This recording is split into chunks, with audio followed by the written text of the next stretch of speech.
यजमान चुलिस्तान में जुनन पैर दरबार वाक़ है, जो कि एक सूफी बुजुर्ग की वजह से मशहूर है।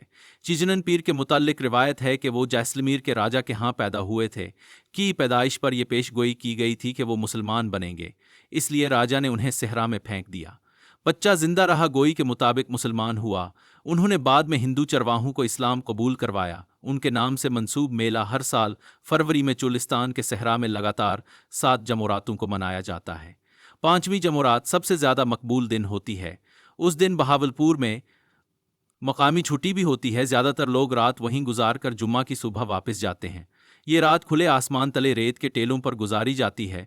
ज़ायरीन तबरुक मुकद्दस मिठाई फेंकते हैं, लोग उसे उठाकर चखते हैं, मन्नतें मांगते हैं। मेले के वस्त में एक बड़ा दरख्त है जिसके बारे में चुलस्तानी लोग कहते हैं कि ये चुन्नन पीर की वालदा की कब्र की निशानी है। उनका मानना है कि अगर कोई दरख्त की शाख पर सुर्ख कपड़ा बांधे तो उनकी मन्नतें पूरी होंगी। सदियों से लोग चुलिस्तान और उसके बाहर से यहाँ मेले में शिरकत के लिए आते हैं।